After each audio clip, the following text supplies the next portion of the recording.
السلام عليكم ورحمة الله. حيا الله الشباب، كيف الحال؟ أسأل الله عز وجل أن يوفقني وإياكم لكل ما يحبه ويرضاه. واحد الشاب ما شاء الله من أغنياء المغرب ومن الناس اللي تيشجعوا على التجارة الإلكترونية وكذا.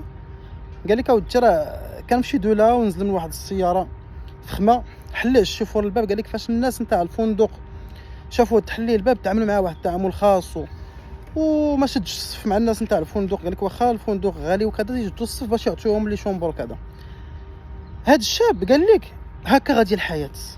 قال لك للاسف هكا غادي الحياه، وهكا خصكم الشباب توصلوا حتى نتوما وتكونوا حتى نتوما بحال هكا، لان الحياه هكا بغات. هنا تذكرت حديث النبي صلى الله عليه وسلم بغيت نشاركه معكم. صلوا على محمد صلى الله عليه يا حبيبي، لانه هو القدوه ديالنا، هو اللي تيعطينا الحياه كيفاش دايره. ما يمكنش انت واحد الانسان صايب واحد الحاجه، واحد السياره وكذا، ويقول لك كديرها مارش من هنا، كتمشي انت كدير الساروت في الشاكمه ولا كديرها في الباب ولا كدير، لا، كديرها مارش من بلاصتها مارش.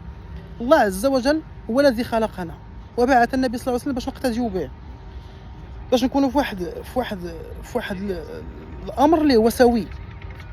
ما عليناش. هنايا حديث النبي صلى الله عليه وسلم انه كان جالس مع الصحابه، فمر رجل فقال لرجل على جنبه، قال له يا فلان ماذا تقول في هذا الرجل؟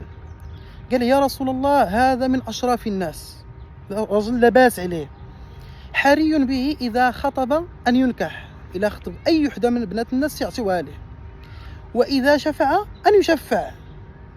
هذا السيد عنده الجاه، الا شفع في شي واحد عنده الدين، ولا شي واحد بغى يخدم، ولا شي واحد بغى شي امر من امور الدنيا، الا شفع فيه يشفعوا عليه الناس، لانه عنده قيمه وعنده وزن في البلاد كي تنقولوا.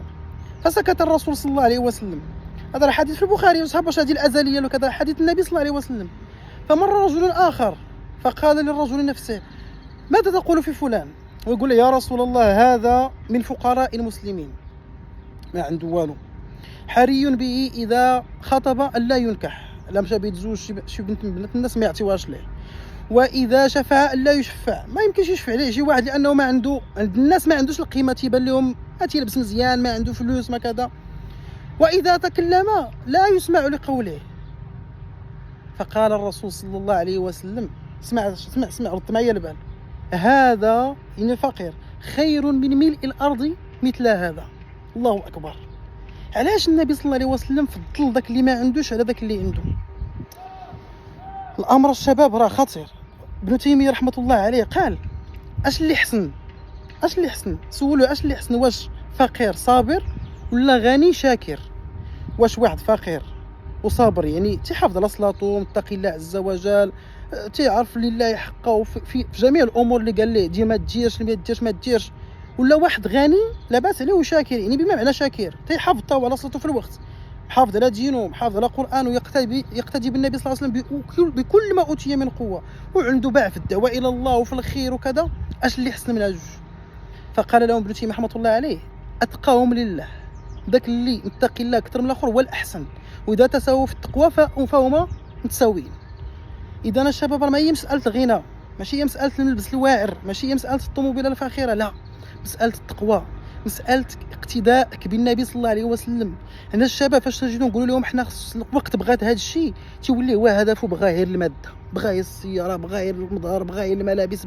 حنا تلاقينا مع ناس اللي هما بحال هكا الله يكون في العون، مساكن لاباس عليهم، ولكن الله يكون في العون فيهم جشع، فيهم كبر، فيهم واحد الاخلاق اللي هي متدنيه. لان علاش يبان ليه هو دار كورسات ديال هكا، خصو يكون بحال هكا، قيمته هي الفلوس، قيمته هي الماده.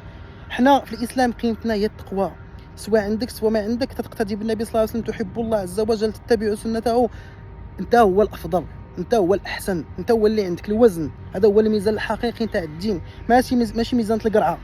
ميزان القرعه هو انه عندك الفلوس، عندك السياره، عندك المظهر، انت واعر، لا، عندك هذا الشيء زائد الاستقامه وكتقي الله عز وجل، انت رائع.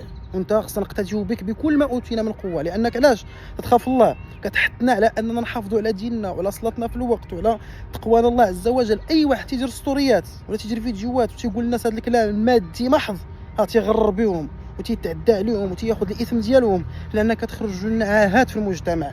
فاش تربطوهم بالماده فقط راه كتخرج عليه، راه تيبان ليه هو هدفه هو يولي بحالك انت، وانت اصلا لا شيء.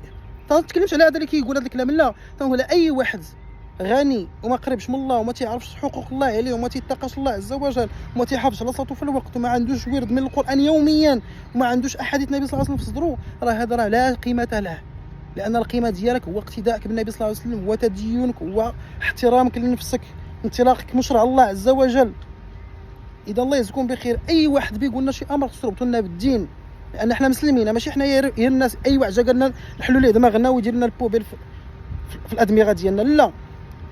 اي واحد هو تيدير قصص تيدير فيديوهات كذا، نسول واحد من الشيوخ ونسول مع الدعاة الله يجزيك بخير. الحكم هذه اللي قلتها، حكم هذه المساله اللي قلتها، راه الكلمه ان الرجل لا يقول الكلمه، هذا كلام النبي صلى الله عليه وسلم، من سخط الله تأوي به في نار جهنم 70 خريفا. وان الرجل لا يقول الكلمه من رضوان الله عز وجل فترفعه عند الله درجات لا يلقي لها بالا. نسأل الله عز وجل يوفقنا واياكم لاننا نردوا البلاء. الكلمه خطيره الشباب. هاد السطوريات هاد الفيديوهات نديروا راه ماشي سهله، كتكلم مع عقول، كتعطي قناعات للناس. فاش كتربطهم بهاد الامور الماديه المحضه كتخرج عليهم. الا ما كانش عنده تيبان لي راسو صفر، لا.